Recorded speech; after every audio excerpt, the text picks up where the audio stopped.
Chilling tales for dark nights.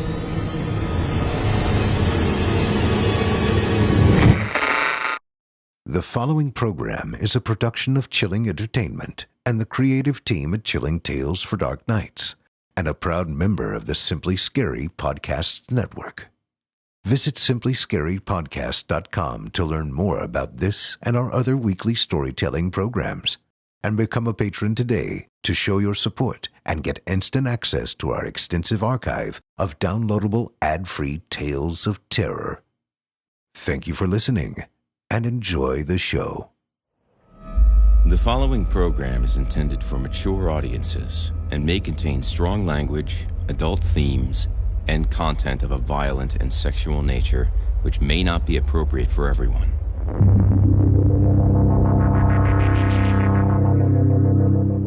Welcome, listener, to the horror hell. If it's the darkness you seek, you won't be disappointed. I'm your host, Jason Hill, and it's time for our appointment. In this place, there is no sun, and nightmares do come true. Here, instead of shadow falling, the shadows follow you. Consider getting comfortable before the air grows colder.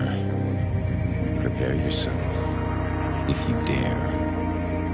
Come, inch a little closer. If darkness is what you're after, seek no more. Your search is through. You haven't found the darkness, traveler. The darkness has found you.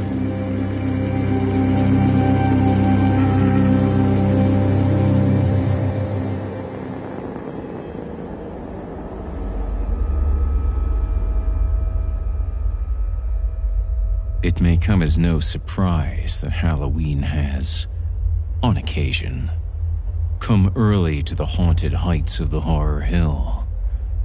So join me, if you will, in an October state of mind for 2 stories this evening concerning treacherous tricks and terrifying treats. Our first, a morality tale of crime, punishment, and sickly sweet revenge.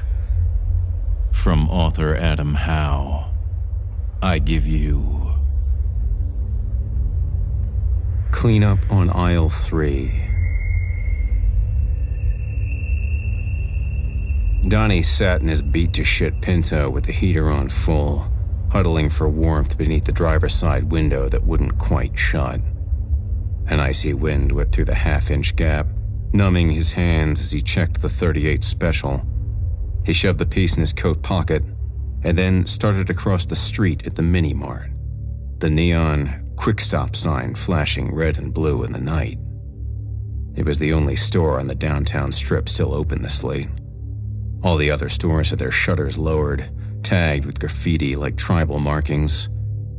Through the window, he saw the scrawny Arab storekeeper perched behind the counter, reading a magazine. Donnie hadn't seen any customers since he'd pulled up outside. The guy was in there alone. Just him and the cash register. Checking his reflection in the rearview, Donnie gave a pained sigh. He looked and felt like stepped-on shit, sick with whatever bug was going around. Last thing he needed was to be pulling a job. But he was already late on this week's vig. He didn't pay what he owed, and the flu would be the last of his problems. He reached across the car to pop the glove compartment and fish out his lucky ski mask. Black wool, trimmed with red around the eyes and mouth. Dusting off the mask, he yanked it down over his head and then rolled it back up in a beanie hat.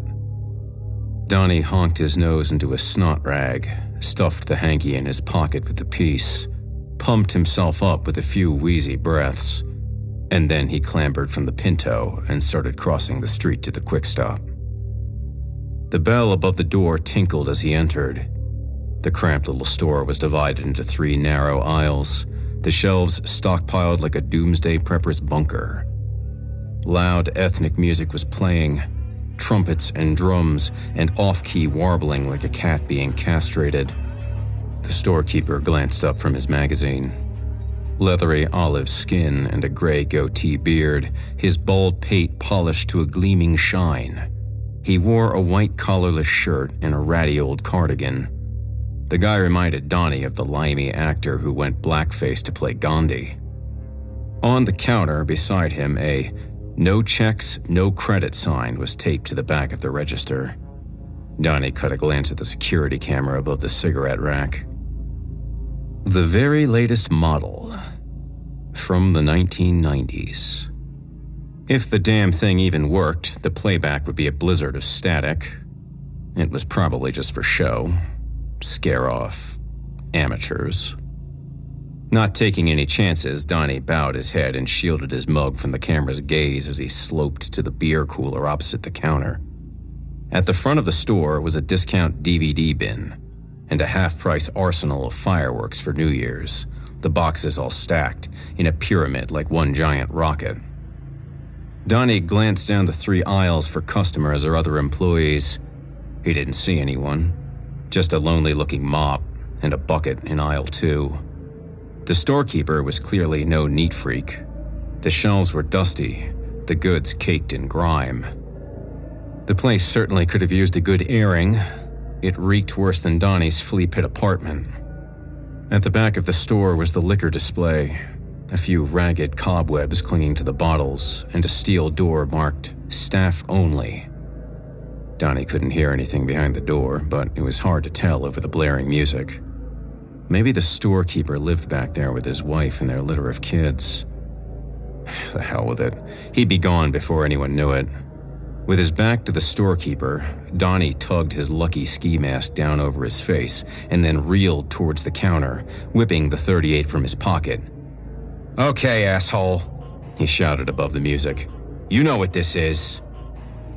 The storekeeper glanced up from his magazine as if Donnie had only asked him to price-check an item. Seeing the revolver in Donnie's fist, the man's dark eyes narrowed. He rose slowly from his stool, raising his hands. Unlike Donnie's, they were steady as a rock. The guy looked so calm. Donnie wondered if he even spoke English.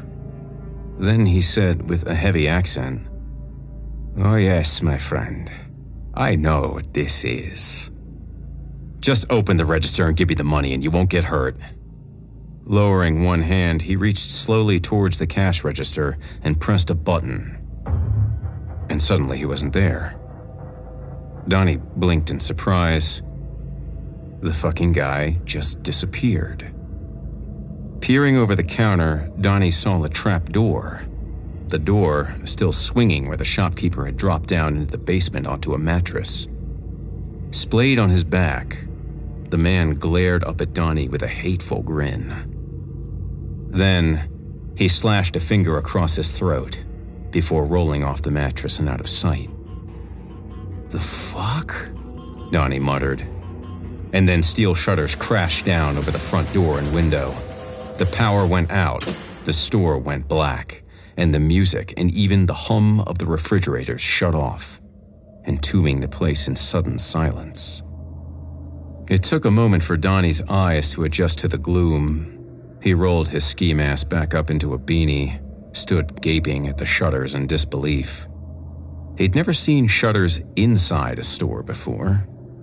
He banged his fist against the shutters, thick steel, like the treads of a tank.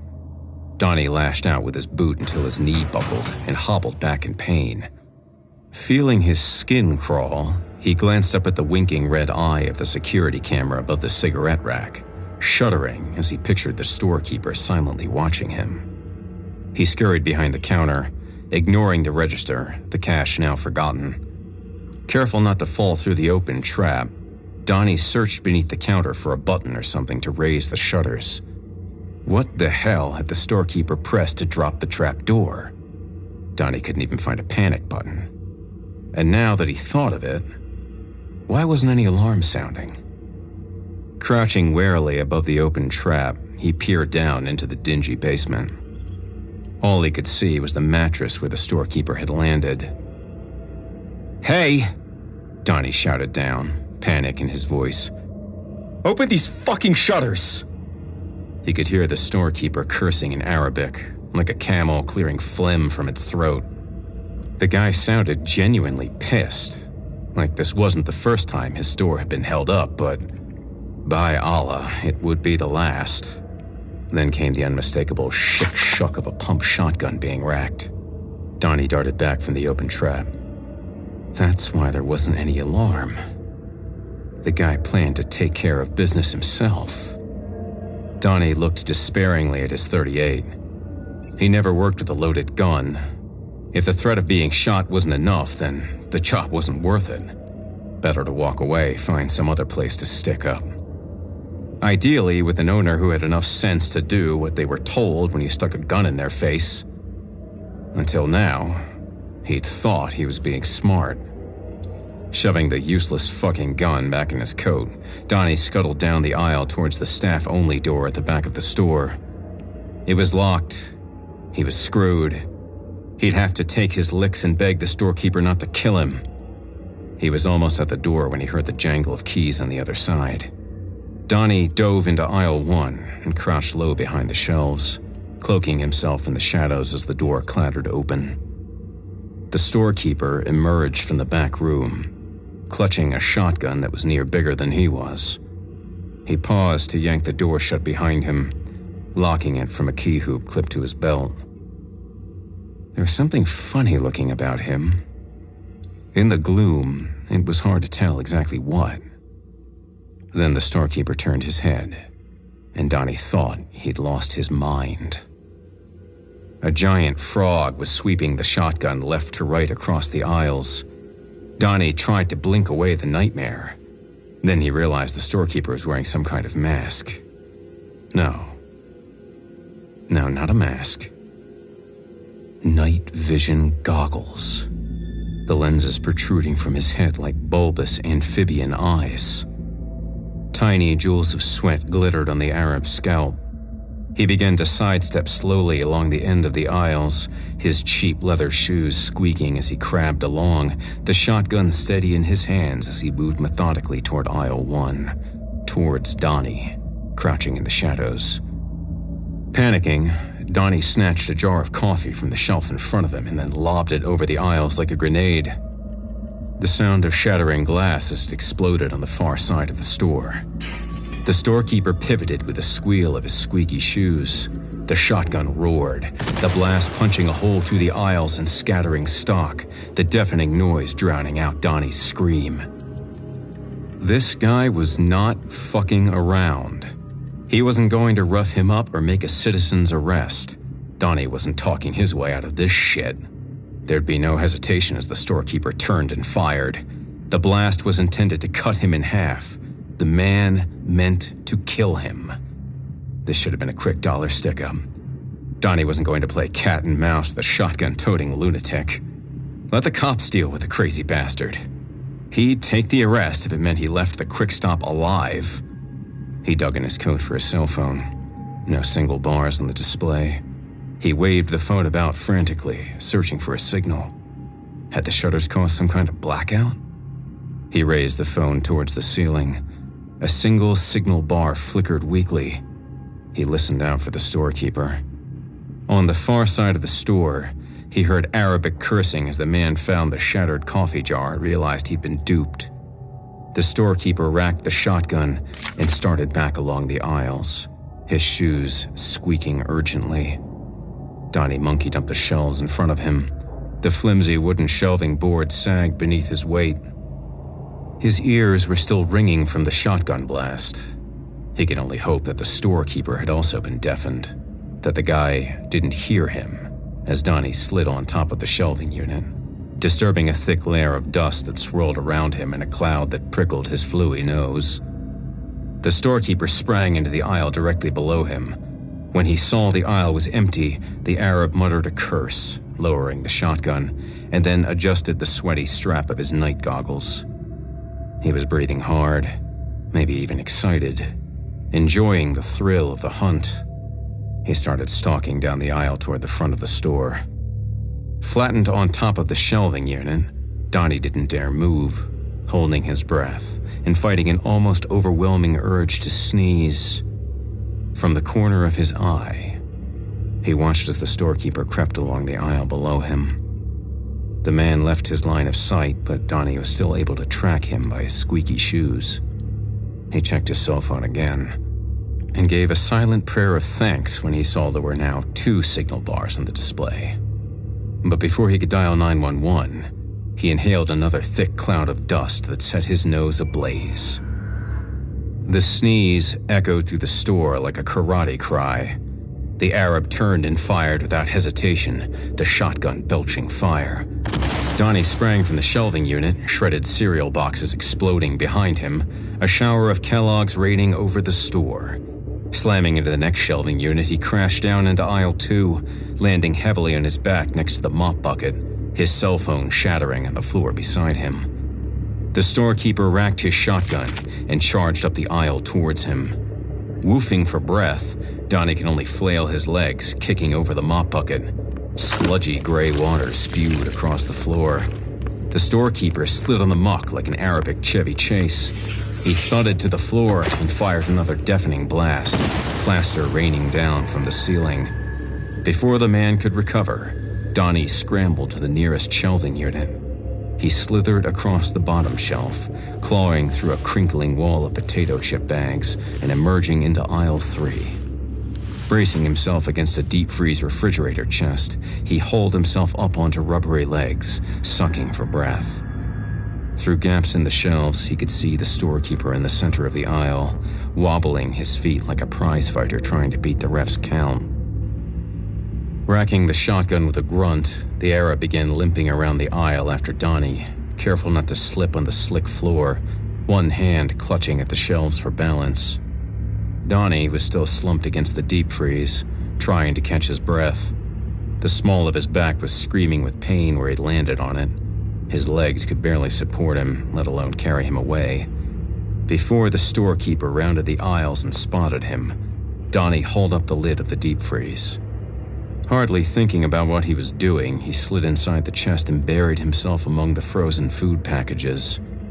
As he cowered inside the icy coffin, peering up in terror through the frosted glass, listening to the storekeeper's shoes squeak closer, it occurred to Donnie that as far as dumb fucking ideas went, well, this was right up there alongside robbing a store with an unloaded gun.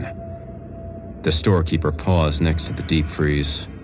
Wheezing for breath, he steadied himself against the refrigerator chest. Donnie stifled a scream as a hand thudded down on the glass lid. For a moment, it seemed like the man was staring right down at him. Then, he dragged his hand from the glass to wipe the sweat off his forehead. Frowning, the Arab glanced back down the aisle, maybe fearing his prey had circled behind him. Then, he moved on to the back of the store. Donnie waited until he heard the distant jangle of keys as the storekeeper checked whether the staff-only door was locked. Then, he palmed up the glass door of the deep freeze and eased himself out, crouching down beside the refrigerator and listening intently. It sounded like the guy was doing another lap of the store. This time, Donnie would be waiting for the crazy fuck. He scuttled to the liquor display at the back of the store. Forced to squint in the gloom, Donnie scanned the shelves for firewater, saw a picture of Speedy Gonzalez on a dusty label, and grabbed a bottle of Arriba 100 proof tequila. Nodding to himself, he crouched behind the aisle 2 end shelf and then peeked around the corner, waiting for the storekeeper to appear at the front of the store. He unscrewed the bottle cap, wincing at the screech of twisted metal. But the storekeeper didn't seem to hear. Donnie listened to the guy's shoes squeaking as he continued to patrol the store. Donnie necked a big swig from the bottle. For what he needed to do, and for courage. He shuddered as the tequila burned through him. Snatching his snot rag from his pocket, he began stuffing it into the bottleneck until only a cloth tongue poked out. Then, he pulled his Zippo lighter from his pocket and thumbed the wheel. The storekeeper's shoes stopped in mid-squeak. The Zippo shook in Donnie's hand as he torched the snot rag fuse, The shotgun roared. A tower of Heinz cans exploded on the shelf above Donnie's head. Spaghetti sauce sprayed down over him, nearly snuffing out the flame. The storekeeper reloaded, feeding shells into the shotgun like a degenerate gambler playing the slots. Donnie mopped the spaghetti sauce from his eyes and then leapt out from cover. They faced each other like Old West gunfighters. A tin of beans rolled like tumbleweed across the aisle between them. The storekeeper saw the Molotov cocktail in Donnie's hands. His mouth dropped open in shock. He started raising the shotgun. Donnie Hail Married the burning bottle, and then he watched in horror as it sailed harmlessly over the shopkeeper's head. The bottle shattered against the steel shutters behind him and burst into flames. The storekeeper stood silhouetted before a wall of fire, like a frog-headed demon from hell. Oblivious to the danger behind him, the storekeeper sneered at Donnie as he aimed the shotgun, his finger teasing the trigger as flames started licking the fireworks display. There was a blinding white flash, and then the fireworks boomed like Hiroshima. Instantly, the storekeeper became a human fireball, the blast blowing him off his feet and hurling him up the aisles like a missile. He sailed straight past Donnie and crashed into the staff-only door, thudding to the floor like a piece of barbecue you tossed to the dog. The front of the store was now an inferno. Rockets ignited and screeched from the flames, setting shelves ablaze, the sound deafening inside the steel-shuttered store. The place was fast becoming a death trap. Donnie crouched beside the charred storekeeper. He took off his coat and smothered the flames of the man's burning cardigan. Wrestling the key hoop from his belt, Donnie juggled the red-hot keys, yelping as they scorched his palms. Wrapping his coat around his hand like an oven glove, he unlocked the staff-only door to reveal another locked door marked Delivery and stairs leading down to the basement. Donnie knelt in front of the second door and sorted through a jumble of keys, trying to find the key that would fit the lock. Something squeaked behind him. Glancing over his shoulder, he saw the storekeeper staggering to his feet. His face was flame-grilled hamburger. The night goggles were melted onto his head like devil horns. He propped himself up in the doorway, smoke coiling from the scorched rags of his cardigan. Before Donnie could stand, the Arab lunged at him, slamming the shotgun across his throat, pinning him back against the door. The fire had fused the shotgun to his hands. The melted flesh of his fingers was webbed across the stock as he crushed Donnie's larynx. Choking, Donnie grappled the shotgun and shoved the guy back. They stumbled across the landing, tumbling down the stone steps and thudding onto the concrete floor of the basement. Landing on top of Donnie, the storekeeper jammed the shotgun back across his throat and pressed down with all his weight. Donnie spluttered and bucked, the key hoop in his hand jangling wildly as he flailed at the man's face before he slammed a long mortise key through the left lens of the Arab's night goggles, driving it deep into the eye socket. He then wrenched the key in the man's eyeball like he was forcing open a rusty lock. The storekeeper gave a hog-like squeal. His head jerked back, the keys dangling from his face like bloody jewelry. Yolky yellow gunk gushed from the shattered lens of his goggles, spraying across Donnie's face. Gagging, Donnie hammered the heel of his hand against the key, burying it deeper in the Arab's eye. The storekeeper shrieked, lurching to his feet and staggering blindly about the basement. Donnie scrabbled back across the floor, spitting eyeball fluid and heaving for breath. The Arab crashed across the stocking shelf, cans and jars clattering and smashing on the floor around him. He reached up to remove the keys from his eye before realizing he couldn't, not with the shotgun welded to his hands. His arms twitched pathetically, once, twice, and then all the fight seemed to drain right out of him. His body sagged, and he slumped down on a camp bed parked against the cinder block wall, the springs squealing like his squeaky shoes. Huddled on the bed, the man glowered at Donnie with his one good eye, the other a ruined hollow of red and yellow slime. He slowly raised his left knee. Donnie watched in disbelief as the man planted the sole of his shoe against the length of the shotgun and sucked a few shallow breaths before he flexed his leg and the melted flesh of his palms ripped free from the stock with a sound like Velcro tearing. The shotgun clattered to the floor in front of him, but he was too weak to reach for it. With raw and bloody hands, the Arab grasped the hoop of keys dangling from his face. Donnie covered his mouth with his hand, nearly begged the guy to stop. But he could not look away. The Arab yanked on the key hoop. The key ripped from his eye socket with a wet popping sound. He gave a yelp and fainted dead away, flopping back on the camp bed with the keys clutched tightly in his fist. Donnie almost fainted himself. His head was spinning as he staggered to his feet. He peeled off his ski mask and covered his nose and mouth to keep from choking on the thick black smoke belching down into the basement through the open trapdoor above. Fiery ash rained down onto the mattress. It wouldn't be long before the fire spread downstairs. Already the basement was baking like a pizza oven. He took a wary step towards the storekeeper, eyeing the keys clutched in the man's fist. It looked like the guy was out for the count. All it took was getting burned half to death, blasted into a wall, thrown down a staircase, and stabbed in the eye. But Donnie wasn't about to take any chances. This guy was like the fucking Terminator, after all. He kicked the shotgun beyond the Arab's reach. It skidded across the floor and clanged against the legs of the workbench. Donnie paused when he noticed some kind of photo shrine on the wall above the workbench. The clusters of photos showed a young woman. The storekeeper's wife, Donnie figured. She was beautiful. Apparently, even in a burning building, Donnie could still appreciate a piece of ass. And very pregnant. Beneath the shrine sat a chunky security monitor, but it wasn't showing the store going up in flames. Instead, it was hooked to an old VCR player running a short loop of silent film. The grainy black and white footage was time-coded in the bottom corner, dated 6 years ago. It showed the storekeeper's pregnant wife as she stood in terror behind the shop counter.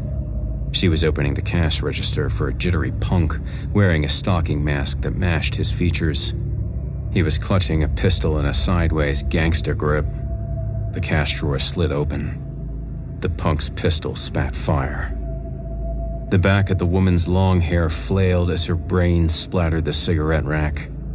Bloody cartons of smokes rained from the rack in a waterfall. The woman crumpled to the floor. Leaning over the counter, the punk raided the cash register, pocketing bills as he fled the store. The footage looped and played again and again. Donnie looked at the cushioned chair parked in front of the monitor, the cushion cratered by the weight of the husband and the weight of the grief pressing down on him. How long had the storekeeper sat here?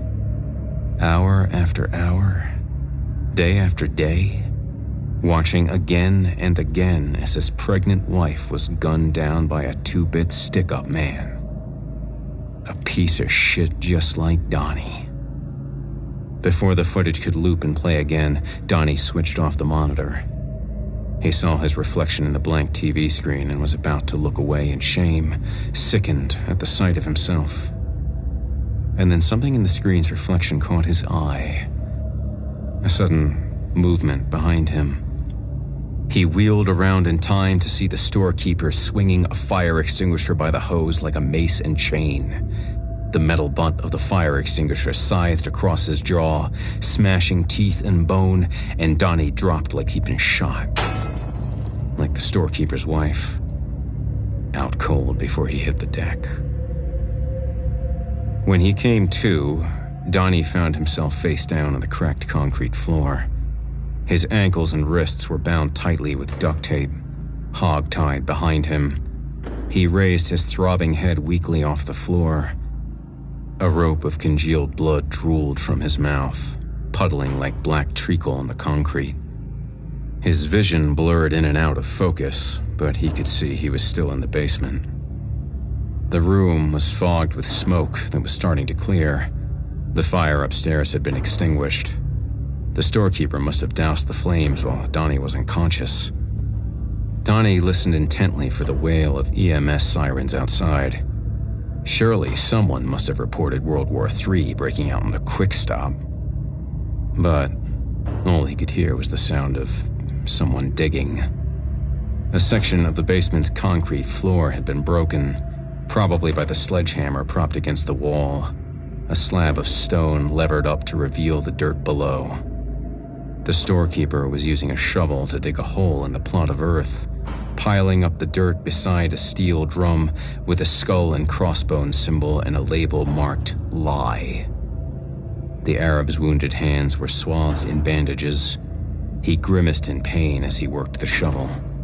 Whenever the pain seemed too much to bear, he would glance at the security monitor on the workbench, watching the footage of his dying wife again, and summon the strength to continue digging. When he was done, he climbed from the hole and loomed over Donnie. Donnie tried to beg, but his shattered jaw and blood-clogged mouth allowed only a pitiful choked whimper.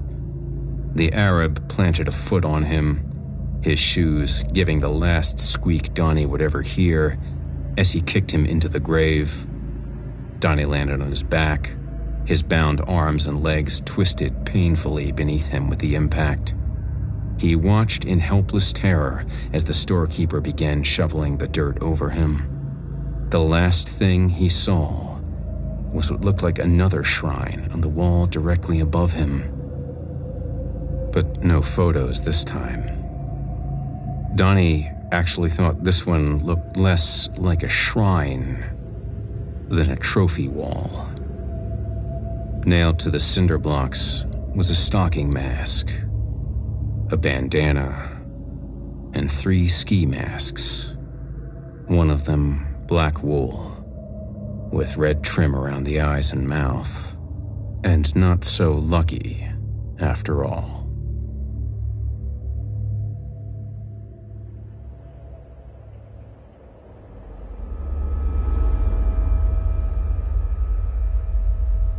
Crime, after all, doesn't pay. Especially on the horror hill.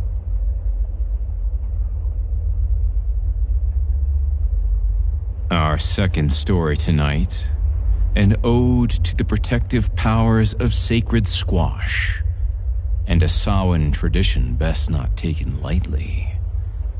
From author Kevin David Anderson, I give you Pumpkin Seeds. Halloween jack-o'-lanterns decorated the Linden's front porch. Their soft glow illuminated Mark Linden's dazed expression. Sheriff Kincaid tried to appear positive as he put a gentle hand on Mark's shoulder. Having no family of his own, Kincaid could only imagine what Mark was going through. Is there anyone we can call? Kincaid hunkered down a bit so his thick 6-foot frame didn't tower over Mark as much.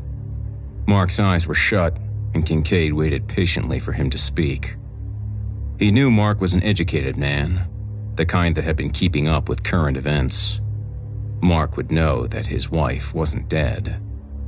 Not yet. The Daily Gazette article had been very detailed, more so than Kincaid had liked, about the M.O. of the Riverdale snatcher. Mark's eyes opened. How long do we have? Till she's found. The time between abduction and the discovery of the bodies, ritualistically pinned up, like a frog, on a dissection slab, varied from 2 to 5 days. Away from the press, the FBI had shared with Kincaid that it really depended on how much gratification the snatcher was deriving from the current victim. We're gonna find her, Kincaid said. I just took the kids out trick-or-treating. We were only gone a half hour. I can't believe... Oh, God. Oh, Karen. Mark sobbed into both hands. We'll find her. Kincaid tried to remember what church the Lindens attended. It wasn't St. Andrew's because that's where he went. Do you go to First Community? Mark nodded, his hand still covering his face. Would you like me to call Pastor Johansson? I'm sure he can. From the corner of his eye, Kincaid saw one of the deputies waving at him from the sidewalk. Excuse me for a minute, Mark. Kincaid started down the porch steps. By the time his foot hit the grass, he was angry. Whatever reason Deputy Simon had for interrupting, Kincaid knew it would be either trivial or just plain stupid. Most of Kincaid's deputies were kids, fresh out of high school, and not one of them had enough confidence to handle anything on their own. To a veteran like Kincaid, a man with 15 years as a city cop and 2 tours of duty in the Marines, it was infuriating. Kincaid met the deputy in the middle of the lawn. What the hell is so goddamn important you need to interrupt me every 10 seconds, Simon? Looking down, Simon seemed to be searching for words in the vicinity of his shoelaces. You know, he had told me to take pictures of the crime scene? Kincaid was hoping to get some shots before the FBI showed up and shut him out again. Yeah. Did you forget the camera? No, sir, I brought it, the deputy said. Batteries are dead, though. Been meaning to swing by the Walgreens for some new ones. Kincaid shook his head. The day he first laid eyes on Simon's resume, he saw no bullet points that listed idiot or first-class moron as his characteristics. Why did I hire this guy? I have a camera in my trunk, so never mind that. Here's what I want you to do, Kincaid said. Simon nodded, taking out a notepad. Take Mark inside to be with his kids. Then, call Pastor Johansson. Tell him what happened and ask him to come over. Then, call Karen Linden's sister. Think she's in Idlewood or something. I'm sure Mark would want her here. Times like this, a man needs the support of the Lord and his family. Did you get that, deputy, or were the words I used too large? Simon stopped writing and then started reading aloud. Take Mr. Linden inside, call Pastor Johansson and sister in Idlewood. Got it. The deputy slapped his notebook shut and marched off toward the house. Kincaid felt an eye roll coming on, but he stopped it, sighed instead, and then headed to the street. His squad car, parked at the curb, had a disposable camera in the glove box, but he was hoping that he left his digital in the back compartment. When he reached the rear of the car, he paused a moment, remembering the huge mess he left in the trunk. To find his camera, he was going to have to dig. Glancing back at the porch, Kincaid wanted to make sure Simon was following instructions. The orders seemed simple enough, but that had never stopped Simon from screwing them up before. Simon escorted Mark into the house. He shut the door, leaving the porch vacant, save for 3 jack-o'-lanterns, eyes glowing orange. Their devilishly carved eyes cast an almost knowing stare at Kincaid. A chill crept over his neck, and he slapped it away. He never liked jack-o'-lanterns. Damn things just gave him the willies. He popped the trunk and peered inside. Yep, it was full-on mess.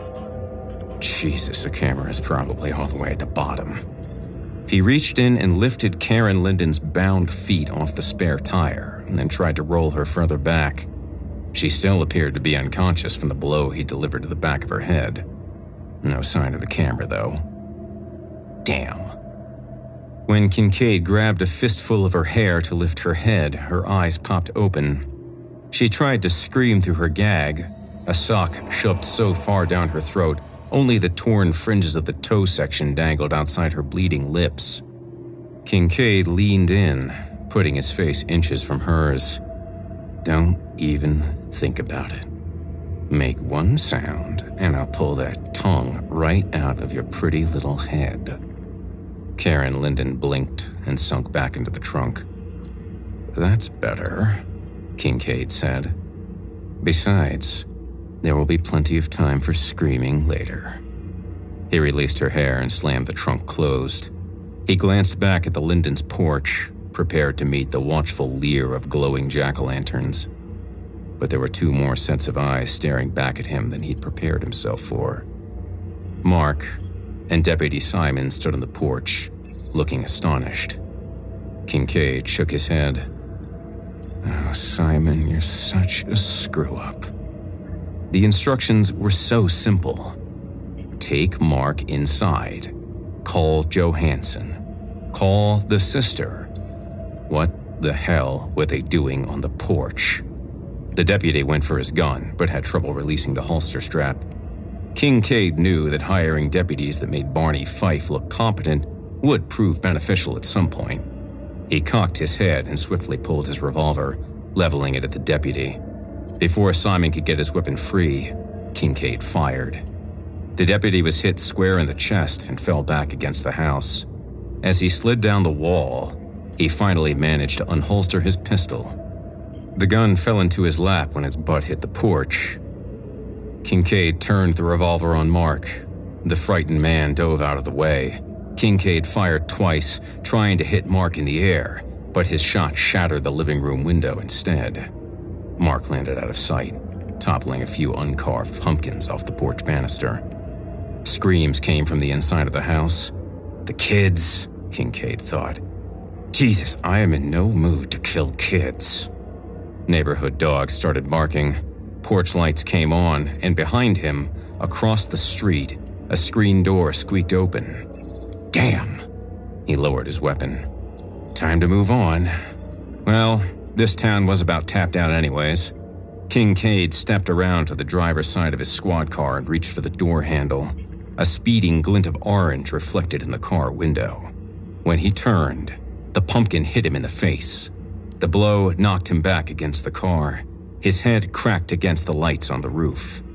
He slid down onto the grass, wiping pumpkin guts from his eyes. The juices stung.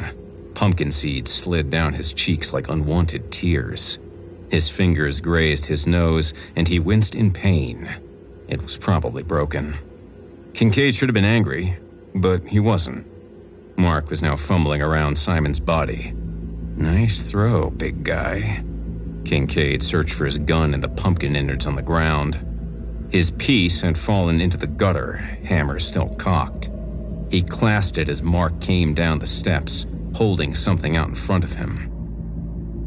Kincaid's eyes focused with a suddenness that made him blink. He brought his revolver up. Mark had Simon's gun and was rushing across the lawn, pointing the weapon and frantically searching for the safety. Kincaid chuckled. "That's the spirit, fight for it."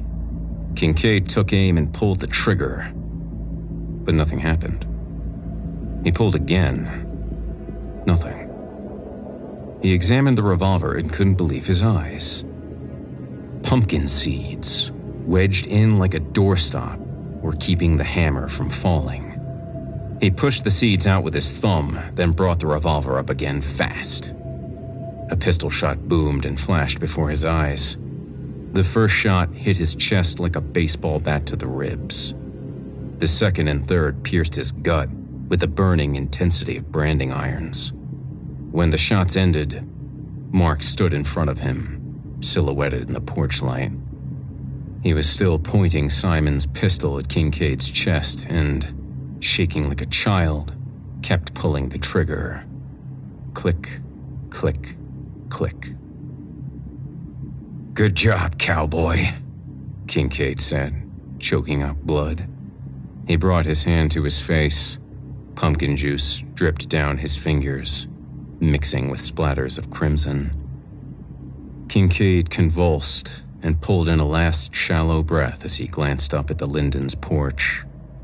Maybe he was hallucinating, but he swore that the jack-o'-lanterns were grinning at him.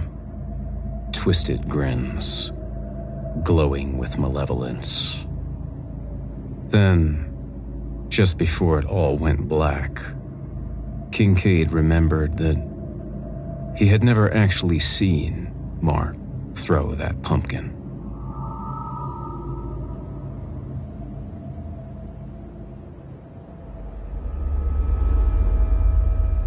Thank you for joining me tonight at the Horror Hill.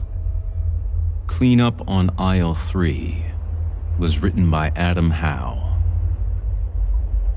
Other titles by Adam Howe include Die Dog or Eat the Hatchet, Tijuana Donkey Showdown, Black Cat Mojo, and WrestleManiacs, an anthology of dark wrestling fiction featuring a murderer's row of today's best indie writers. Pumpkin Seeds was written by Kevin David Anderson. Many of Kevin David Anderson's short stories have appeared in podcasts like Pseudopod, The Drabblecast, and The Dunesteef. Anderson's novel Night of the Living Trekkies from Quirk Books earned positive reviews in the LA Times, The Washington Post, Fangoria, and received a starred review in Publishers Weekly. Anderson is an active member of the HWA, Horror Writers Association, with a BA in Mass Communication and 15 years of award-winning marketing experience. For more on him, go to www.kevindavidanderson.com. Thanks for listening. You've been listening to Horror Hill, a production of Chilling Entertainment and the creative team at Chilling Tales for Dark Nights, and a proud member of the Simply Scary Podcast Network. Visit simplyscarypodcast.com today to learn more about our network and our other amazing storytelling programs. Tonight's program was hosted, and its featured stories performed by yours truly, Jason Hill.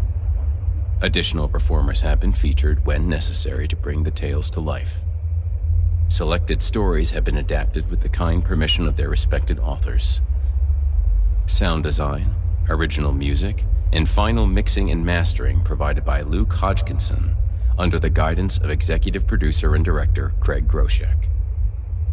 The program's artwork and logo by Jason Hill. Got a scary tale of your own that you'd like performed? I take submissions. Email it to me today at horrorhill@simplyscarypodcast.com to have your terrifying tome considered for production in a future episode of the show. If you enjoyed what you heard on tonight's program and are joining us on your favorite podcast app, subscribe to us to be sure that you never miss an episode. And please, leave us a 5-star review and a comment. Your feedback means a lot to me. You can also follow Chilling Tales for Dark Nights and Horror Hill on Facebook to connect anytime and get the latest updates. If you're listening on the Chilling Tales for Dark Nights YouTube channel, do us a favor and hit the subscribe button and the bell notification icon to get more spooky tales from me and the crew, and another episode of this program each and every Thursday. And don't forget to hit that thumbs up button too to tell us how we're doing. Oh, and if you could, please leave a kind word, or even a request. If you can never get enough spooky stories and can't wait until next week for more, and haven't already, be sure to check out Chilling Tales for Dark Nights on YouTube for more than 500 free audio horror stories, including more performance from yours truly, and consider supporting the team by becoming a patron. In addition to helping us out, you'll get exclusive access to our audio archive and ad-free downloads of all your favorite stories, including those you've heard on this program. As for me, I'll be back next Thursday with more frightening fiction to haunt your dreams. Until next time, this is Jason Hill. Good evening.